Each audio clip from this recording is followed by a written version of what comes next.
और सदन के अंदर खड़े होकर ये जो मंत्री है, पंचायती राज मंत्री अनिरुद्ध सिंह, ये कहते हैं कि 190 लोगों के बारे में बताया गया था कि बाहर से आकर लोग वहां बसे हैं, लेकिन 1900 लोग हैं वहां पर और इनका सत्यापन नहीं होता है। और उन्होंने साफ कहा कि वहां पर रोहिंग्या आ रहे हैं, घुसपैठिए आ रहे हैं बांग्लादेशी, और 2-3 लोगों को तो वो खुद जानते हैं, सदन के अंदर बोल रहे हैं। और वो कह रहे हैं कि इन सबका सत्यापन होना चाहिए, वेरिफिकेशन होनी चाहिए, और ये कांग्रेस के मंत्री हैं। तो आप सोचिए, अगर वो 2-3 को जानते तो कितने सारे लोग वहां आकर बसते होंगे।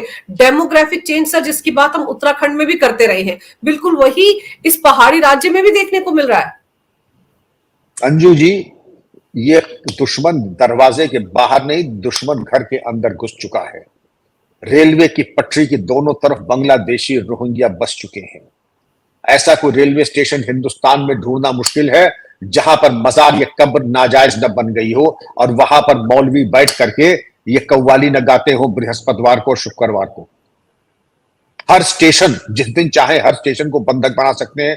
दोनों तरफ आपने देखा होगा बांग्लादेशी और रोहिंग्या बैठे हुए हैं, स्टेशनों पर मजार बनी हुई है, और यही इनका गेम प्लान है। लैंड जिहाद के तहत इस तरीके से कार्रवाई करें।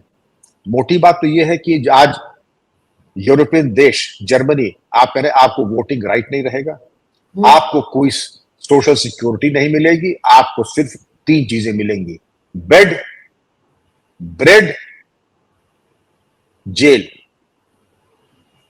Bed, bread and jail. न नौकरी मिलेगी आपको, न आपको सोशल सिक्योरिटी मिलेगी, न वोटिंग राइट्स। इतना तो हम अपने ऊपर भी कर सकते हैं, लेकिन नहीं, ये हमारी अमानत है।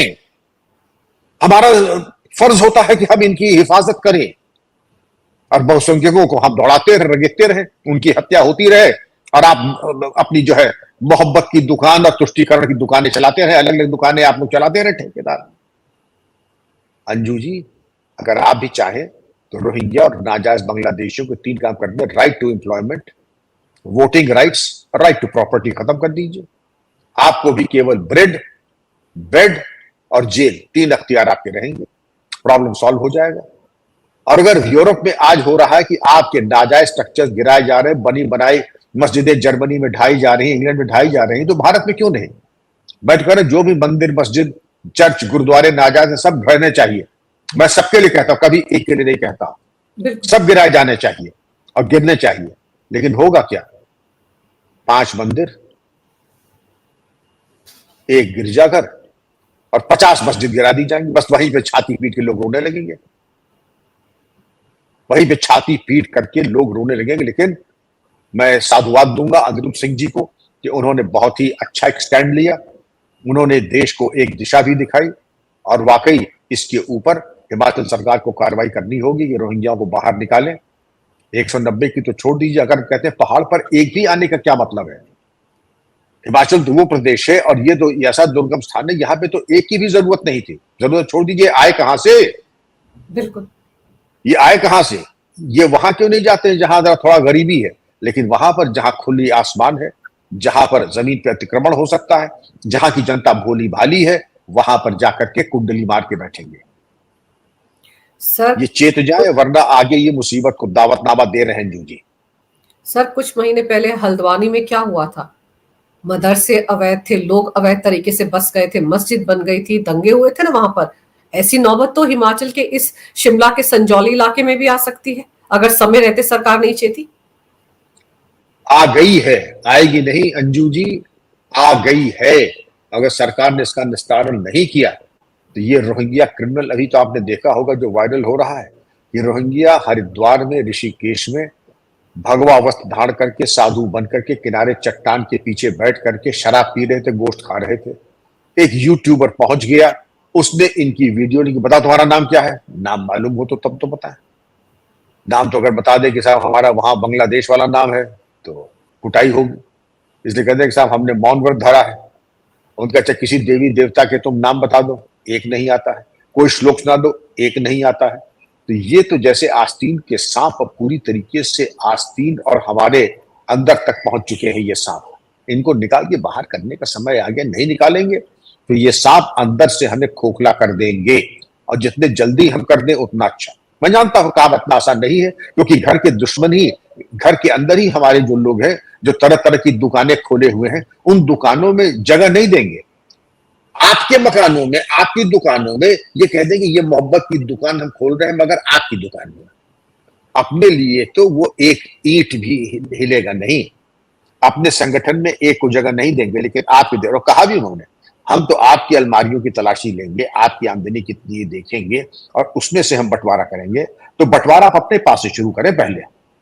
Charity begins at home. पहले अपनी आपकी जो संपत्ति है, माना कि उसमें भी काफी लूट का माल है, उसमें से भी कुछ अंश निकाल करके इनके ऊपर दे, वहां नहीं, वो चीजों की उसका आप चर्चा भी ना करें।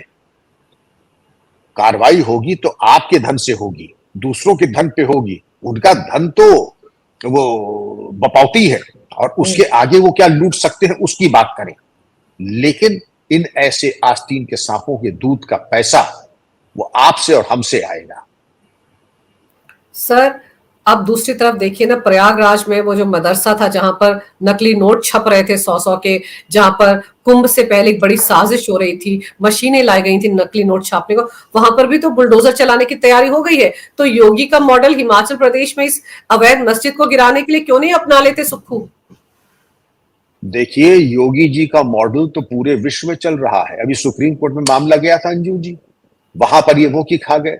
जो सुप्रीम कोर्ट में अभी कोई ऑर्डर नहीं आया, ऑर्डर आएगा 17 सितंबर को, लेकिन जो आर्गुमेंट्स के दौरान आए तो उसको पकड़ करके लटक गए। सुप्रीम कोर्ट की लताड़।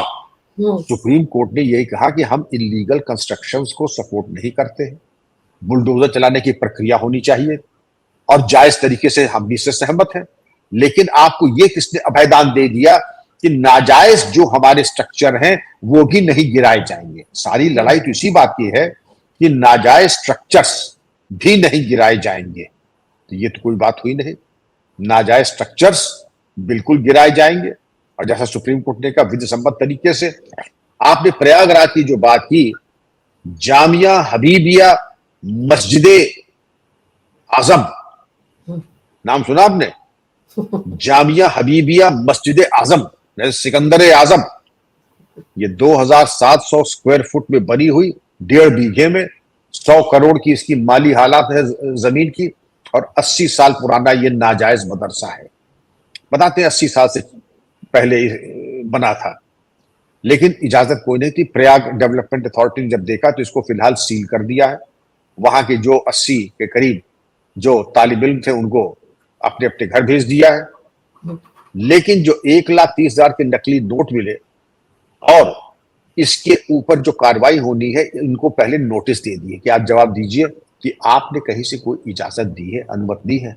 कोई अनुमति नहीं आई, कोई जवाब नहीं आया। अब जब जवाब नहीं आएगा तो ध्वस्तीकरण होगा ही। तो आपके सवाल का जवाब यह है कि अब ये कहते साहब बिना पूछे बिना नोटिस दिए। और हैदराबाद के बड़े नेता जो हैं, हैदराबाद के बड़े नेता सबसे पहले वो आपके अनिरुद्ध सिंह के बारे में भी आलोचना करेंगे, वो इसकी भी आलोचना करेंगे। अरे तुम हैदराबाद को देखो, अपनी सलामती देखो। तुम ये हैदराबाद, प्रयागराज और हिमाचल को छोड़ दो, बंगाल हो, तुम वहां बोलने लगोगे। जैसे बरसात आती है तो मेढक बोलने लगता है, इनको एक मौसम आ जाए, सीजन, तो ये भी मेढकों की तरफ बोलने लगते हैं। तो अभी इनको मौका मिला, हिमाचल के बारे में भी इन्होंने वक्तव्य दिया है। जो मस्जिद है जो प्रयागराज का है उसमें भी इन्होंने वक्तव्य देना शुरू कर दिया। तो ये तो बेमौके की शहनाई बजाने में इनसे ज्यादा अभ्यस्त कौन होगा। लेकिन इसके बारे में वकील साहब आप तो बार एट लॉ हैं। अब जब इनको नोटिस दी गई है, अगर ध्वस्तीकरण होगा तो बेहतर होगा आप अपनी वकालत को भी रवा कीजिए, जरा कुछ अपनी एडवोकेसी को भी जरा कुछ उसका इस्तेमाल कीजिए। प्रयाग हाईकोर्ट जाकर के कुछ बहस कीजिए, कुछ स्टे लीजिए। ना ना ना ना, दूर से बैठ करके तमाशा देखो। अखाड़े में उतर रहे तो कहीं ऐसा ना हो जान माल को कोई खतरा हो जाए। तो दूर से बैठ के, हैदराबाद से बैठ करके लोगों को मशवरा दो, आसान और मुफीद मशवरा दो, क्योंकि मशवरे में ही खैर है। ये कहते हैं मशवरे में ही खैर है। अरे खैर है तो मशवरे के अलावा भी कुछ करोगे कि बस बैठ करके खाली पीली तुम जो हो चैट जीपीटी की तरह या एआई वाले तुम सवाल, तुमसे अच्छा जवाब तो एआई दे देगा, तुम्हें देने की क्या जरूरत है।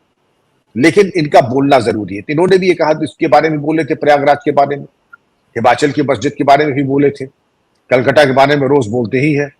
तो हमारे कई यूट्यूबर्स कहते हैं कि 4 मीनार के बड़बोले नेता कहते हैं। कोई कहता है कि 4 मीनार वाले जो हैं, अब मैं वो शब्द इस्तेमाल नहीं करूंगा, लेकिन उनकी रेपुटेशन तो कुछ बची नहीं। अब अब जैसा बोलते हैं वैसे उनके तकल्लुस आगे आ जाते हैं, क्योंकि इज्जत उनकी शायद उनकी पार्टी में हो, उनकी पार्टी या चार मीनार के 1 किलोमीटर के बाहर तो उनकी कोई इज्जत तो है नहीं। उनके कर्म ही ऐसे हैं, रजाकारों के उत्तराधिकारी हैं, तो वैसे मालूम है। लेकिन जिस तरीके से हिमाचल की शांति प्रिय जनता निकल आई, जिस तरीके से राजस्थान में कन्हैया लाल की मामला जो है एक तरीके से बैक बर्नर में नहीं, बिल्कुल एक तरीके से गर्म हो चल रहा है। प्रयागराज में नकली नोट मिले हैं। ये तो जिहाद के जो विभिन्न रूप है आपके सामने, नोट जिहाद, लैंड जिहाद, लव जिहाद, ये तमाम चीजों का समावेश आपने 3 वक्तव्यों में 3 चीजों में कर लिया है।